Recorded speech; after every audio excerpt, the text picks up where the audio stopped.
Hi everyone, and welcome to a special upload today. And one I'm kind of proud of, and it's a requested viewer video, as many of you know that have watched my channel for a few years. One of the things that I enjoy doing a lot when I have a chance is metal detecting. And metal detecting, it gets you outside in the fresh air.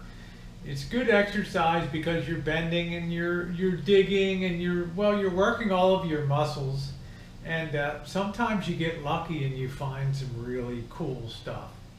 So a few of my subscribers saw the video I did kicking off the beginning of metal detecting season for 2016. So the question naturally came up, have you ever found anything decent, or do you always just get a lot of modern coins? Well, the second part is pretty easy to answer, and the answer is yes. When you go out metal detecting and you find something of value, 90% of the time, even 95% of the time, it's going to be modern coins: nickels, dimes, quarters, pennies, half dollars, Sacagawea dollars, Susan B. Anthony dollars, and things like that. You're rarely going to find a silver coin, a piece of jewelry, or some oddity that just kind of sets you back and you just go, wow. Well, believe it or not, that 5 to 10% of the time that you get something decent, in other words, you might dig 20 times to find something worthwhile, maybe 50 times, maybe you have to dig up 100 pull tabs and tops of bottles before you find something decent. But it's that one time that you grab something really cool that really ignites the fire that keeps, well, it certainly keeps me metal detecting, especially when it gets a little warmer out and the sun comes out. So welcome to this very special edition of my metal detecting finds. And this is by no means, if I was to put everything that I've found metal detecting, from copper pipes to brass to underground bags full of rolls of pennies and stuff, it would fill this table up probably 6 inches deep. I'm not here to put all the modern coins that I've dug up here, because it's thousands of dollars worth of quarters and dimes and nickels, half dollars, dollars. Those things I just take periodically to the coin store, pour them in, get my cash money out, good to go. And if you want to, you can take that cash and go buy a nice collector coin. So I tended to segregate out when I would come back from a hunt. If I found something really cool, I would put it in this box here. This glass, this beautiful art stained glass box. And by and large, it's just full of pennies. Weedy pennies, weedy penny after weedy penny. And, some unusual items. You get pins and other things that come along, but just half dollars and, all kinds of tokens.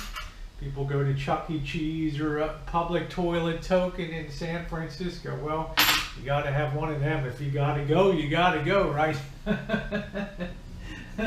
So I thought today I would share some of my cooler finds with you, because people did request to see them. Because, if you're a new detector, it can get discouraging.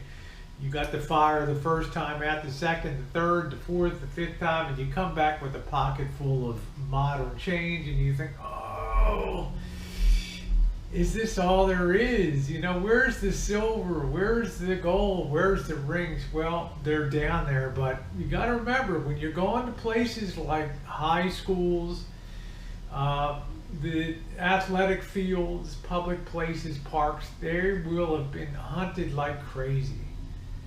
Doesn't mean you can't find something. It just means your chances are very low unless you go off of the beaten path.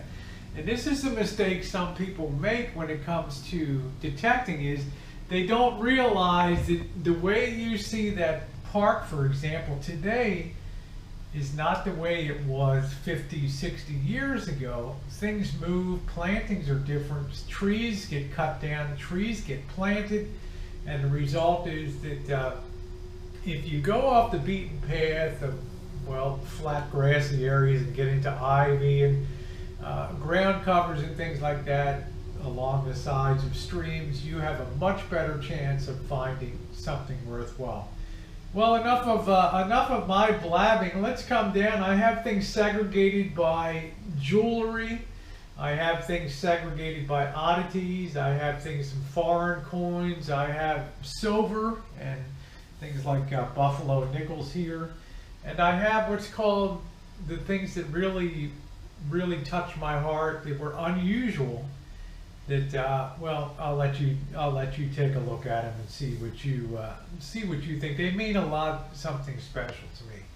So the first thing when you go out metal detecting, especially if you go to cool schools and things, you're gonna find medallions.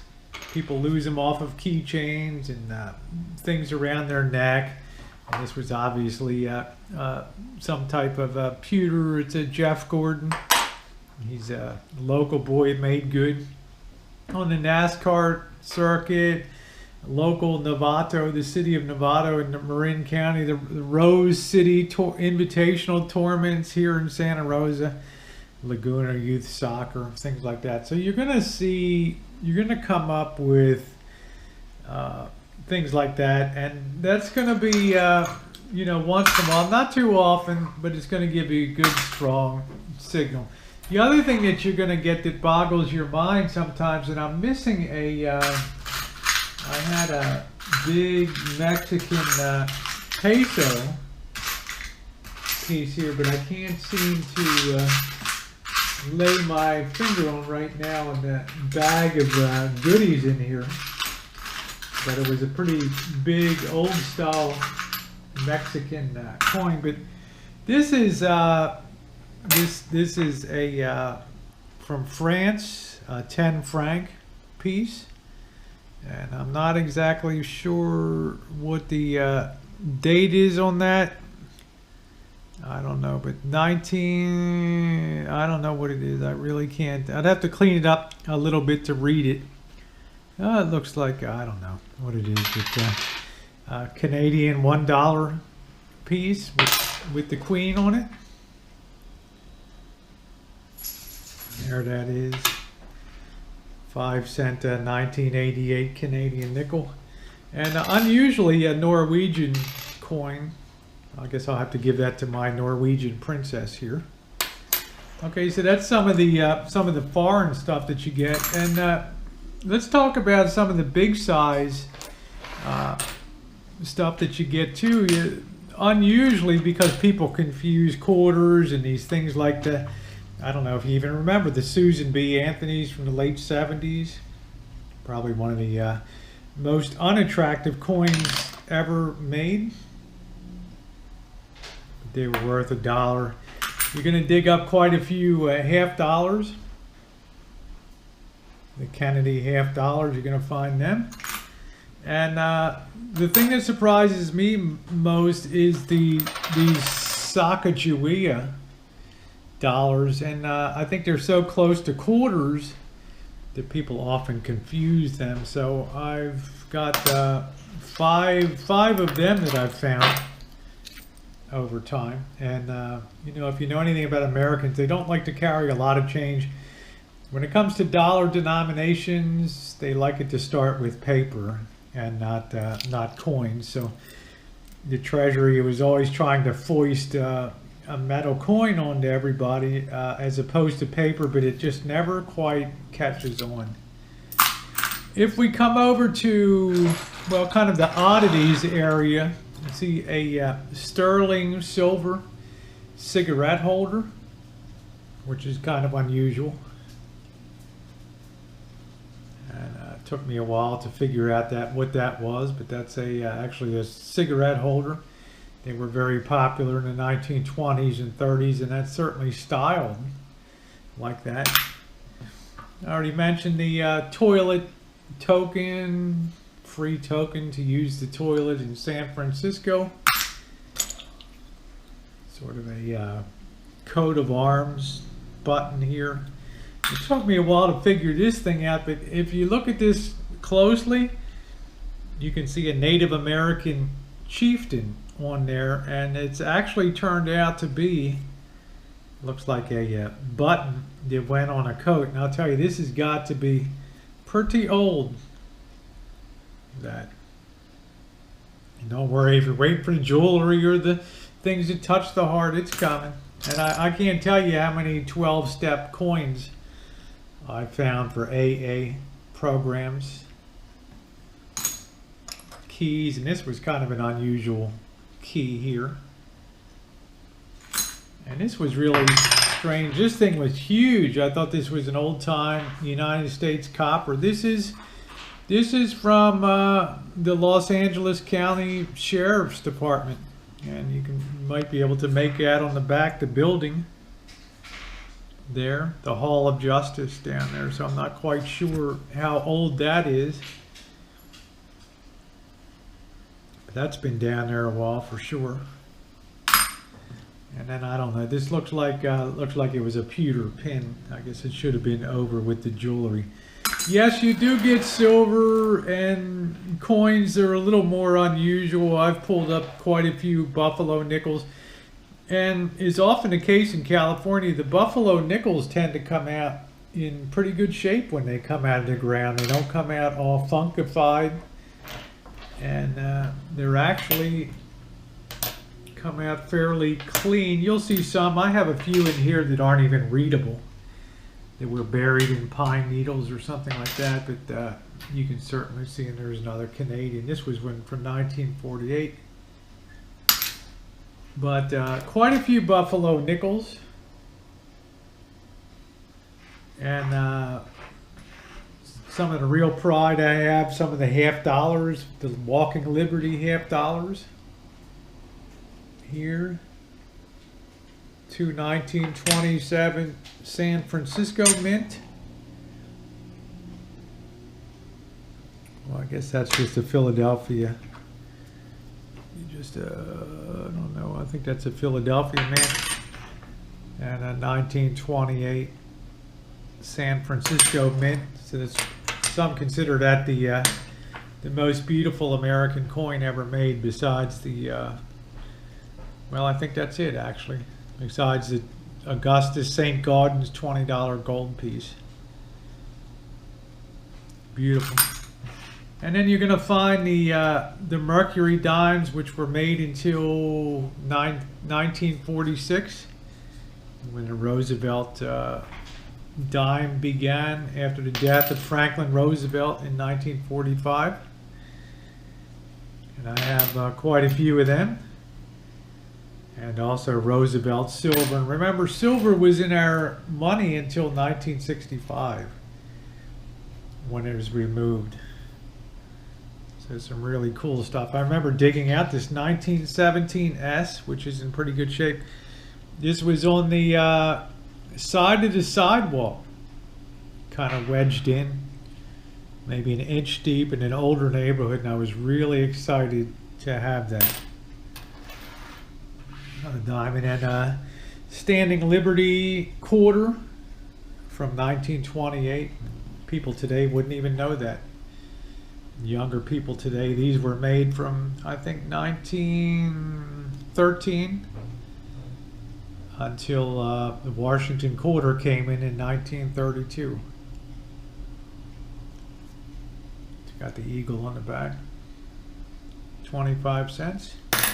And then, of course, the Washington quarter. I got this out of a school out in the little town of Sebastopol, a 1935 D. You can see the mint mark underneath the wreath at the bottom, the little D. And that was a school that probably 100 people have hunted there. So there's still things that you can occasionally find. Well, jewelry, if you go metal detecting, jewelry is one of the things that you're going to find too. And I have certainly found my share of rings. You'll find turquoise, a lot of rather nondescript type of rings, and you'll find these at high schools. I have found gold rings before. I have sold them. I've not kept them. Pretty little rings. Pardon the camera work. This is really beautiful. That's a real amethyst in there. It's a beautiful, beautiful little ring. A pearl, real pearl earring. Little charm. Actually opens up the little box and has a latch on it. Little hearts. This being San Francisco Bay Area. Ooh, gotta have that piece. Little pieces of gold jewelry here.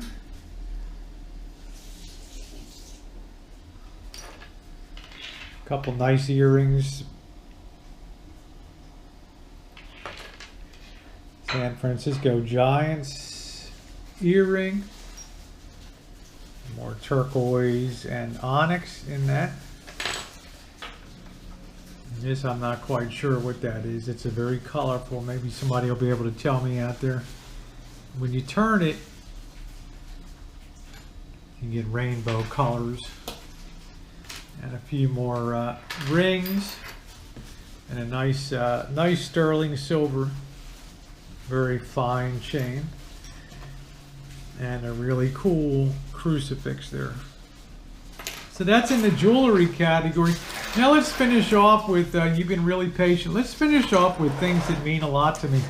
One of the things that convinced me, since this house was built in 1956, I knew there had to be some old coins here, and I only ever found one weedy penny here. But last year when I was metal detecting in late spring, I actually found some Australian coins. I think each of these is like 1 penny, and I thought that was pretty cool. In 1952, and I couldn't even hardly get the date on that, what that one is. Looks like 1952 on that one. So pretty cool. And then I also found, I knew there had to be silver here. I found a 1964 Kennedy half dollar. Now for the unusual, I'm not quite sure what this is. This might have been like a letter opener or something like that, but it's a jeweled little thing, and it has the San Francisco Golden Gate Bridge on it. So I'm not quite sure what that is, but it's like copper. I don't think it's a keychain because it's too weighty. It's not, doesn't have that cheap feel like modern stuff. So yeah, that's pretty weird. And then I was metal detecting by middle school, and I found my first Indian head penny, a 1906, and it was right by the side of the sidewalk, not even an inch below the ground. And I thought that was pretty cool, and I was really surprised and delighted to have my first Indian head. Now, as far as value, I don't know where that gold, I have a gold crucifix somewhere. I'm not quite sure where that one, oh, here it is, over here. But I did find a very valuable 22 karat gold chain that you can see here. And this is worth about $600 right here. And I wouldn't sell it because that crucifix is so beautiful. And the detailing on that is amazing. So whoever lost that was certainly a sad day there. But that's something that looked like it had been buried a long time. Now we come to the unusual. I was out metal detecting a park that's probably been metal detected 1,000 times, but I went in the area between where you park your cars and where the sidewalks are, and I got a good strong signal, and I pulled this out. And for a long time I didn't know what it is, but it's actually a pill ring back in the day, and this is probably from 1910, 1920. if you were on medication, you really didn't have plastics or things at that time. So you would, if you were a woman, you might wear a pill ring. And what it is you open it up and your pills would be inside there. And then you could secure that and still wear it. So isn't that cool? Probably from 1900 to 1920, somewhere in there. And the last thing I want to show is something really cool. You know, in 1915, San Francisco hosted the Panama Pacific International Exposition, and it was a big thing. You had Edison down there demonstrating his light bulb, and well, there was all kinds of exciting innovations and stuff. And during that fair, when Edison and Henry Ford were visiting, they decided to make a trip up to Santa Rosa to visit Luther Burbank, who was known as the plant wizard. With all of the ingenious grafting and plants that he developed, he became known worldwide. And Thomas Edison and Henry Ford thought enough of him to make a trip up. So probably people came up and journeyed up with him, some of his entourage, and they probably lost. One of them probably lost, and what would happen is there would be a ribbon that would be on this end of this, a red, white, and blue would hang it from the top, and this would show that you had paid your admission. So in the middle of it, with the red, it says 1915 Panama Pacific Exposition, and it has the cloisonne like enamel in there. So of all the things I've ever done, that's the one that I'm most proud of, and it's really, really cool. And it's over 100 years old now. Anyway, I want to thank you for being along. That's a pretty exhaustive survey of all of my finds over time, but not everything, because there was probably 2 gigantic buckets of regular clad coinage and pennies. Well, thanks for being along, everybody, and I hope you enjoyed it. Have a great day.